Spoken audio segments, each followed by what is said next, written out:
Hey everybody, this is Dr. Rosengren from Body-Based Mindfulness Courses. And for this video segment, I want to deviate a little bit from just talking about body-based mindfulness, and I want to share with you something that I found super helpful. Um, Anxiety has always been one of my biggest problems, and it was social anxiety that really was the plague of my existence for the first almost 40 years of my life. And social anxiety is just like this trap because you feel it, you don't want anybody to know you have it. It's worse when you have to talk to somebody, or you don't want anybody to find out about it. It's very embarrassing. It's very shameful. I want to share with you something that really helps. It's a coping skill.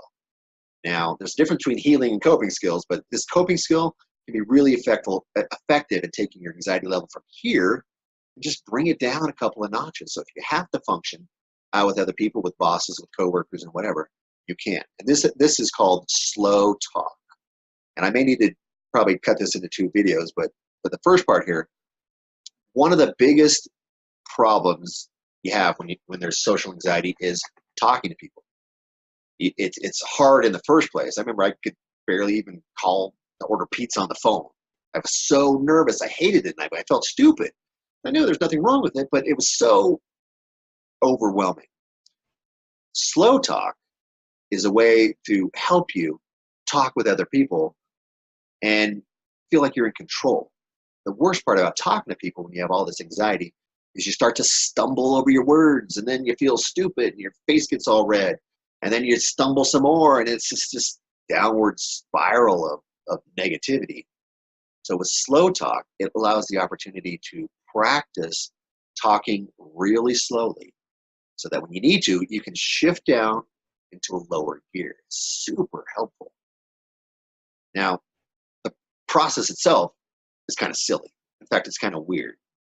What you do with slow talk is for 10 minutes a day, you practice reading something, anything, doesn't even matter what it is, as long as it's good, in a really exaggerated, slow way of speaking.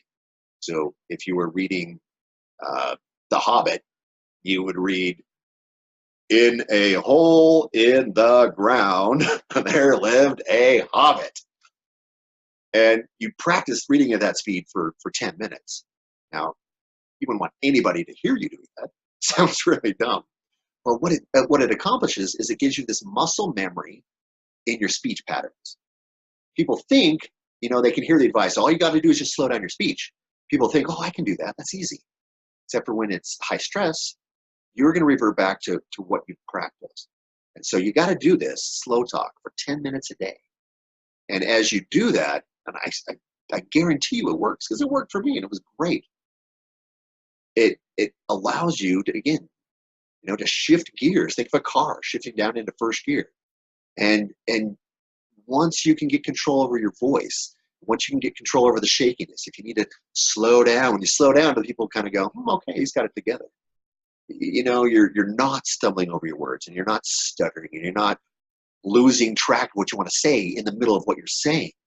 And it allows other people to feel like you know what you're talking about. And it allows you to feel just maybe that much more confident and calm about what you're saying. Now, in the grand scheme of things, it doesn't cure the social anxiety. It sure is a great coping skill to have in your back pocket if you really need it. You've got that interview. There's somebody really important, you want to not sound like an idiot. And so it can be really helpful. So I encourage you all and invite you to practice it. Don't think you can do it just because you can, oh yeah, that makes sense. That's easy. Practice it 10 minutes a day and just notice what difference it'll make. Once you practice for a little while, then you kind of test it out with people. You don't have to, talk like a zombie, but you just slow down your rate of speed a notch and realize that you can feel a lot better about it. Hope that works. Hope that helps you. Talk to you later. Thanks.